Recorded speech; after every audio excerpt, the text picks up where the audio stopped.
Xin chào tất cả các bạn. Mình là Sen, mọi người có thể gọi mình là Bluebird. Hiện tại thì mình đang rảnh, thế nên là mình quay cái clip này. Clip này nói về cái gì hả? Thì nó nói về việc learning Korean by English, tức là học tiếng Hàn bằng tiếng Anh. Thì ở đây mình có một cái nguồn là cái nguồn này trang YouTube này. Nó là một cái video dạy tiếng Anh nhưng mà dạy cho người Hàn.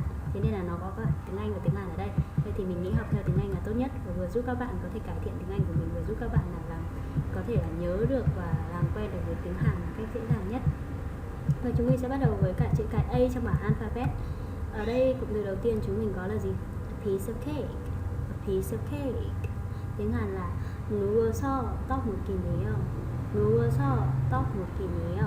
A piece of cake là cái gì? Là một mẩu bánh nhỏ. Một mẩu bánh nhỏ này là một cái gì đó cực kỳ dễ ăn và cực kỳ dễ dàng. Vậy nên dịch sang tiếng Việt của nhà mình sẽ là dễ như ăn cháo. Ở Hàn Quốc cũng tương tự như vậy. 누워서 떡 먹기네요 nghĩa là nằm và ăn bánh tóc. 눕다 cộng với 아어서 sẽ thành 누워서. 떡 là bánh tóc. 먹다 먹기네요 dễ như nằm ăn bánh tóc nhỉ. Ví dụ cho câu này như thế nào? Giả sử như là có ai đó thách bạn ăn 2 que kem chẳng hạn. Khi đó bạn sẽ nói như thế nào? 누워서 떡 먹기네요. 누워서 떡 먹기네. Sure, nó hát xịt số. Dễ thế như là nằm ăn bánh tóc nhỉ? Ta có thể làm được, trời có 2 que kem mà. Đó, chính là như thế. Các bạn sẽ dùng trong những trường hợp như thế ha. Rồi đến câu số 2. Cái cụm số 2 này là từ absolutely là đương nhiên chắc chắn rồi. Dịch sang tiếng Hàn là 물론이죠, 당연하죠. Giả sử như có ai hỏi các bạn là các bạn có yêu bố không? Các bạn có yêu mẹ không? Các bạn có yêu anh chị em trong nhà không? Đương nhiên câu trả lời sẽ là 물론이죠, 당연하죠. Cái 사랑할 수밖에 없잖아요. Đương nhiên là yêu rồi, không thể có chuyện không yêu được. Và đến cụm thứ 3, after you, sau bạn, tức là bạn đi trước đi. Dịch sang tiếng Hàn cũng như vậy thôi. 먼저 가세요. Ở đây mọi người nhìn thấy chữ này, chữ 먼저 là trước, 가 là đi. 먼저 가세요 tức là đi trước đi. Giả sử như mình nhìn thấy một em bé chẳng hạn, và em bé này em ấy đang đứng sau mình nhìn rất khổ sở, thì mình bảo là thôi em đi trước đi này.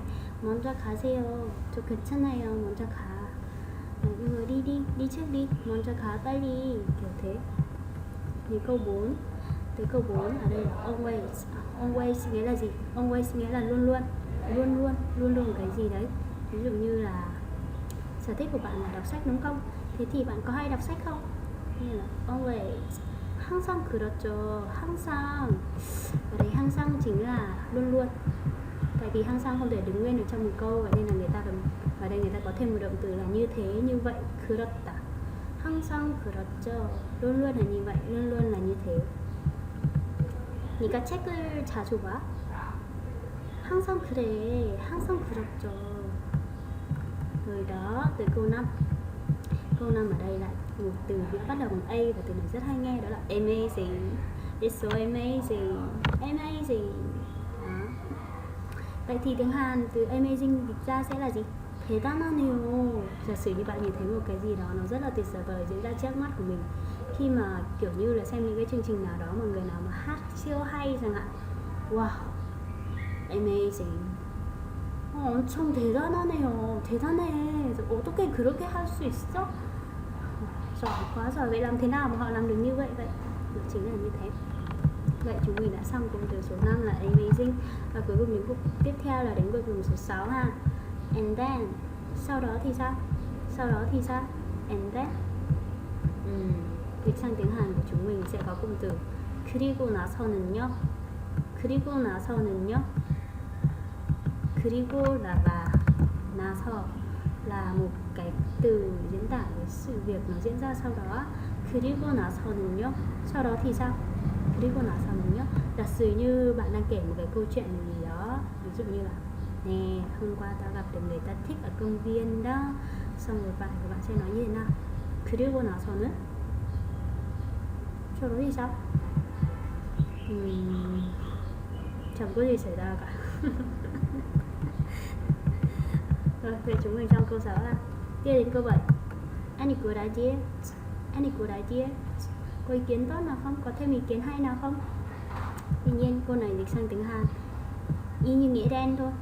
어떤 좋은 생각이라도 어떤 좋은 생각이라도 어떤 là nào, cái nào, 좋은 좋다 là tốt, 생각 là ý nghĩ, ý kiến, 좋은 생각 là ý kiến hay, ý kiến tốt. 어떤 좋은 생각이라도, 이라도 là một cái gì đó là giống như là kiểu như một cái gì đó mà mình có thể chọn lựa. Có cái ý kiến hay, ý kiến tốt nào không? Tức là không có cũng được mà có cũng không sao, kiểu như vậy. Đây giả sử như lấy ví dụ như thế này ha. Ví dụ trong một cái cuộc họp, tất cả mọi người đã đề nghị ra những cái ý kiến hay hết rồi, nhưng mà đến phần mình một cái đứa mà vừa mới vào, một cái nhân viên mới mà không biết một cái gì, tự nhiên người ta hỏi là 야니까 좋은 생각 있어? Này, mày có ý kiến gì không? 당연히 없는 거죠. Khi đó thì mình phải nói thế nào? Mình sẽ lại quay lại hỏi những người khác. 어떤 좋은 생각이라도 있으세요? Quay lại hỏi những người khác là mọi người có ý kiến hay nào không, ý kiến tốt nào không? Như vậy nó sẽ đỡ hơn rất là nhiều. Vậy là xong câu số 7 ha. Tiếp tục đến câu số 8, chúng mình đã đi được một nửa chặng đường rồi đó. Anytime, bất cứ lúc nào. Bất cứ lúc nào ở tiếng Hàn nó có một cái cụm từ là 언제라도요, 언제든지요. Giả sử như là mẹ hỏi là thế bao giờ mày rảnh đi du lịch với mẹ? Đi du lịch với mẹ lúc nào con chả rảnh. 언제라도요, 언제든지 여행을 갈 수 있어요. 좋아요, 엄마. Kiểu như vậy. Vâng, lúc nào cũng được mẹ. Bất cứ lúc nào đều ok, con đều có thể đi du lịch với mẹ được. Tiếp theo là câu số 9. Anybody home? Có ai ở nhà không? Có ai có nhà không? Thì nếu như mọi người nhìn thấy cái cụm từ này mới sẽ thấy có cái gì kỳ lạ đúng không? Đó là không có từ is ở trước anybody. Nhưng mà cái đó không quan trọng, bởi vì người Mỹ là người ta hay có những cái cụm kiểu như thế này. Nó có nghĩa là người ta hiểu được. Và đây là cái mà mình chấp nhận. Văn hóa người ta như vậy á. Anybody home? 집에 누구 있어요? Ở nhà, 집에, 집 là nhà, 집에 ở nhà, 있다 là có ai ở nhà không? 집에 누구 있어요? Giả sử như mình về nhà muộn, xong bà chủ khóa cửa mất rồi, thì đóng cửa hết rồi thì đêm đến lặng lẽ mình cũng không gọi điện được vì hết pin, thì chả còn cách nào khác là phải 집에 누구 있어요? 집에 누구 있냐고요? 있어요?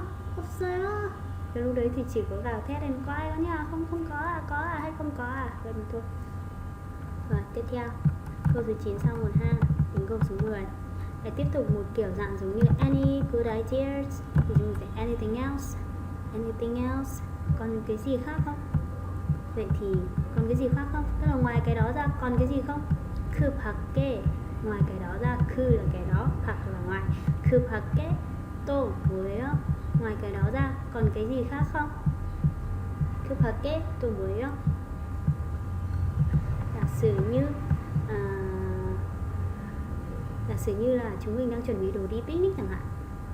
Đi picnic thì có rất là nhiều thứ cần phải mang theo này, máy ảnh này, rồi thì đồ ăn đồ uống này, rồi thì các kiểu này. Vậy thì khi mà người ta mang đến hết rồi, có người còn mang cả xe đạp theo thì mình sẽ tiếp theo người ta hỏi là 그 밖에 또 뭐예요?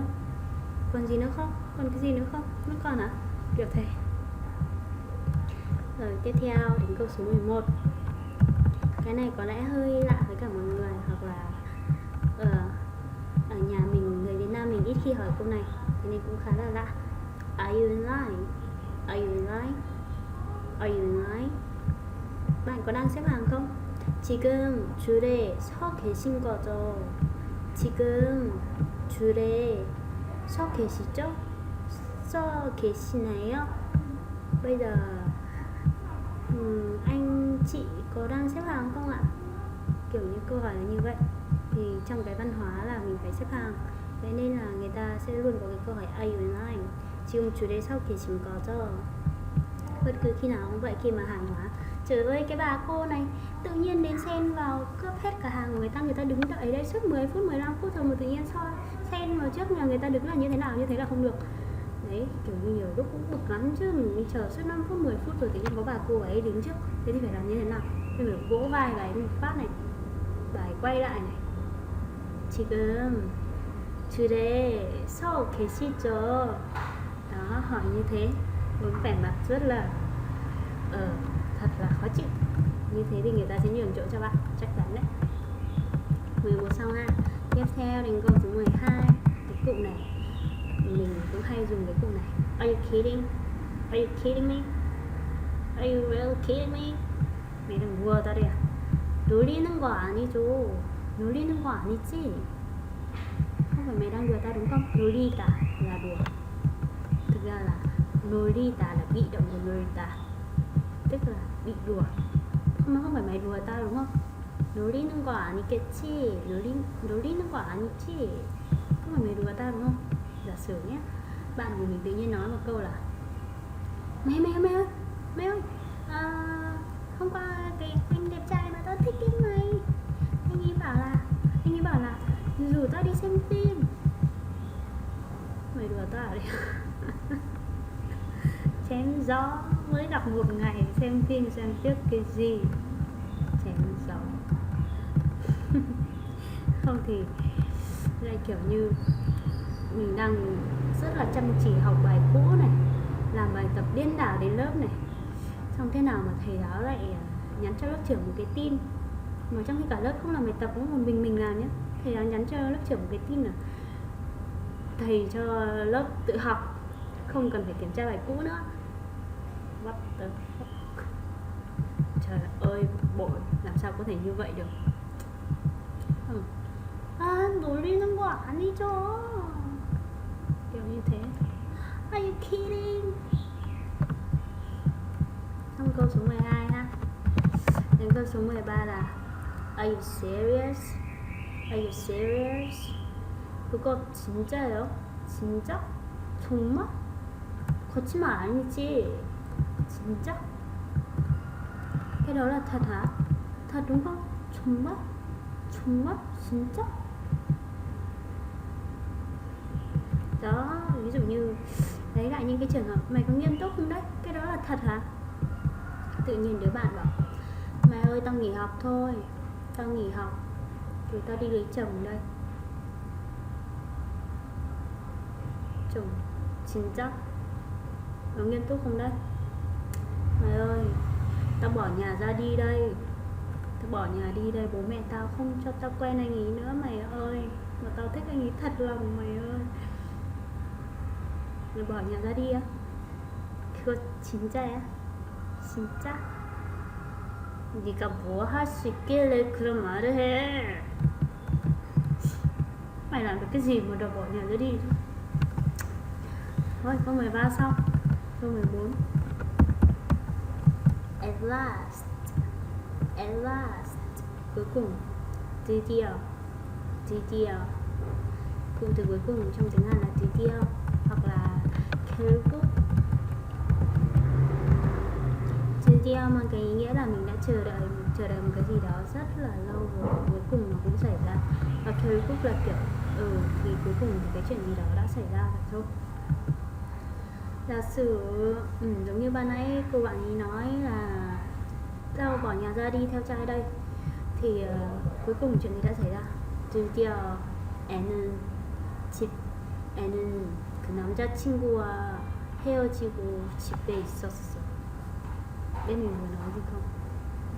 드디어 그녀가 남친과 헤어지고 집에 있어. Cuối cùng cô bạn của tôi đã chia tay bạn trai vào nhà. Vậy đấy. Rồi câu số 5, câu số 15 cũng là câu cuối cùng. Attention please. Trong cái kỳ thi là bất cứ ở đâu cũng thế, khi mà người ta yêu cầu một cái sự chú ý cao độ á, attention please, 좀 주목해 주세요, 집중하세요, 집중해, 뭐 하는 거야, 야, 너 고개 돌리지 마, 야, 집중해, 빨리. tập trung, chú ý vào, tập trung vào, đừng có mà quay đầu quay linh tinh, ngồi im tại chỗ cho tôi. Đấy. Trong kể cả những cái lúc mà các bạn thi cử hay kể cả những lúc bạn ở nhà cũng thế, đôi khi bố mẹ nói các bạn không nghe thì cũng 주목해, chú kinh đó, tập trung vào không là một chết đấy, kiểu vậy. Nó có vẻ khá vui ha. Đây thì ngày hôm nay chúng mình đã kết thúc từ 1 đến 15. Vậy thì bây giờ mình sẽ tổng kết lại một phát tất cả những cái từ và tất cả những cái từ mà mình đã học, những cụm từ mình đã học từ nay ha. 1번 누워서 떡 먹기이에요. 2번 물론이죠. 당연하죠. 3번 먼저 가세요. 4번 항상 그렇죠. 5번 대단해네요. 6번 그리고 나서는요. 7번 어떤 좋은 생각이라도. 8번 언제라도요. 언제든지요. 9번 집에 누구 있어요? 집에 누구 있어요? 10번 그 밖에 또 뭐요? 그 밖에 또 뭐요? 11번 지금 줄에 서 계신 거죠? 지금 줄에 서 계세요? 12번 놀리는 거 아니죠? 13번 그거 진짜요? 14번 드디어 15번 좀 주목해주세요. 좀 집중해주세요. 네, 그럼 제 동영상은 여기까지예요. 잘 들어주셔서 감사합니다. Video clip của mình đến đây là hết nha. Cảm ơn mọi người đã lắng nghe. Hẹn gặp lại mọi người vào video clip số 2. Tên tên.